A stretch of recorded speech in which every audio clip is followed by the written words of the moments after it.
Hello guys, welcome back to my YouTube channel. Welcome মানে মোৰ খবৰ বেয়া দেখিছে আৰু আমাৰ গাঁৱত বানপানী হ'ল ফাৰ্ষ্ট টাইম হৈছে আমাৰ ককা দিনতো হোৱা নাছিলে আমি আমাৰ ককাও দেখি নেপালে বানপানী আমাৰ দেউতাও দেখি নেপালে এই আমি দেখি পাই গলো তাকো এই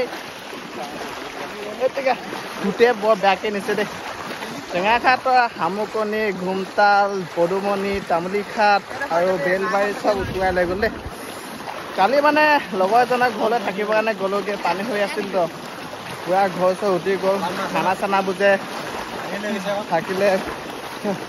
বৰ বেয়া হবে ৰ যোনদিনাখনে মুঠাইটো ভাঙিল সেইদিনাখনে মই সকলোবিলাক বস্তু বাহিনী ওপৰলৈ থৈ ভাইটি আৰু মই লগৰজনৰ ঘৰলৈ থাকিব গ'লোঁ বেছিকৈ বানপানী হ'ব বুলিকে পানী বেছিলৈ ভিতৰলৈ সোমাই গৈছিল ন অকল থাকিবলৈ একেবাৰে জেগা নাছিলে সেইকাৰণে লগৰজনৰ ঘৰলৈ থাকিবলৈ গ'লোঁ বানপানীৰ ফলত বহুতৰে ঘৰ বহুত বেয়াকৈ ডুবি গৈছিল সেইকাৰণে সাহাৰ্য দিবৰ কাৰণে শিবিৰলৈ নিবৰ কাৰণে মানুহ আহিছিল কিন্তু শিবিৰলৈ নিয়া নাওখনেচোন লাগি থাকিলে বানপানী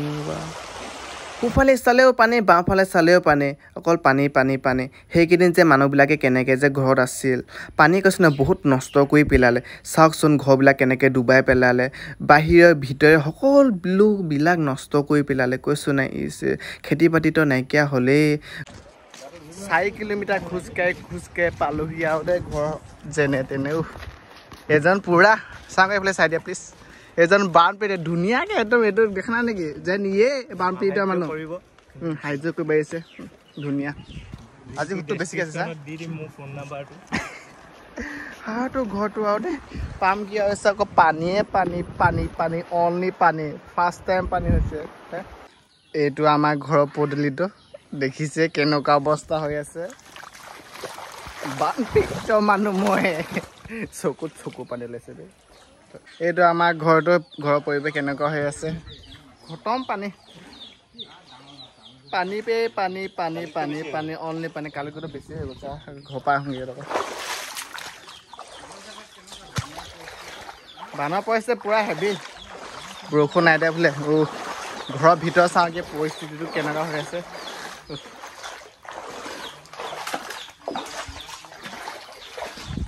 ঘৰৰ ভিতৰত পানী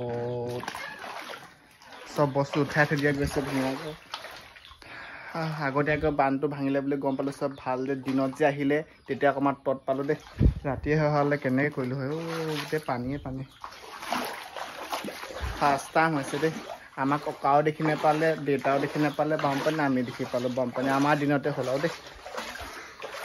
তেতিয়া ঘৰৰ ভিতৰত পানী পানী পানী অনলি পানী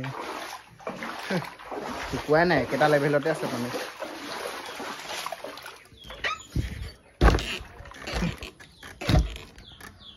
বঢ়িয়া বঢ়িয়া বঢ়িয়া ভোঁ চলাইছে বেটা বঢ়িয়া শিকিছা ভুৱা বঢ়িয়া পাৰিছা ধুনীয়াকৈ আমাৰ বিকিদা আৰু আমাৰ পোৱালিয়ে ভোঁ চলাইছে চাওক কেনেকৈ পাৰিছা যাতায়াতৰ ব্যৱস্থা মই উঠি দিছোঁ ৰ পানী চাঙি কি কচোন যে পিয়াত বোকাবি যাব নাই দেখিলেই নহয় বানপানীয়ে কেনেকুৱা পৰিস্থিতি কৰি পেলালে সকলোফালে পানী পানী কৰি পেলালে কেনেকুৱা নষ্ট কৰি পেলালেও ৰাম দিনতো কেইটামান লগৰ আছিল আৰু মানুহ সমাজত আছিলোঁ ইমান এটা দুখ লগা নাছিল কিন্তু যেতিয়া ৰাতি আহিলে বহুত দুখ লাগিল কৈছে নে চাৰিওফালে চাওক অকল পানী পানী ৰাম এইফালে দেখিছে নহয় শিবিৰলৈ নিবৰ কাৰণে মানুহবিলাক আহিছে আমাৰ কৈছে নহয় ওচৰে পাঁজৰে মানুহবিলাকৰ একেবাৰে থাকিবলৈ জেগা নহৈছিল আমাৰো থাকিবলৈ জেগা নহৈছিল কিন্তু বৰ্তাহঁতৰ ঘৰত মানে পানী সোমোৱা নাছিল আমি বৰ্তাহঁতৰ ঘৰতে থাকিলোঁ শিবিৰলৈ এইকাৰণে নগ'লোঁ কাৰণ ঘৰত মানে জীৱ জন্তুবিলাক আছিল আৰু বহুতো মূল্যৱান বস্তু আছিল সেইকাৰণে আমি শিবিৰলৈ নগৈ পিনে বৰ্তাহঁতৰ ঘৰতে থাকি দিলোঁ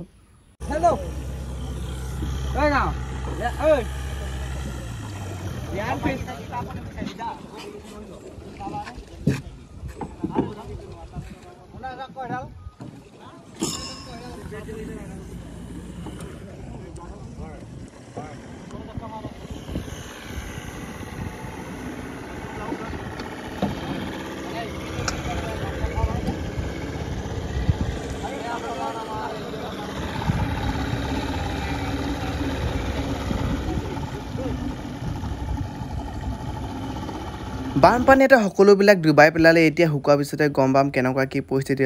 নষ্ট বিনষ্ট কৰিলে কি হয় এতিয়া শুকোৱাৰ পিছতে গম পোৱা যাব দেই বেটেৰী চেটেৰী নাই এতিয়া মোবাইলত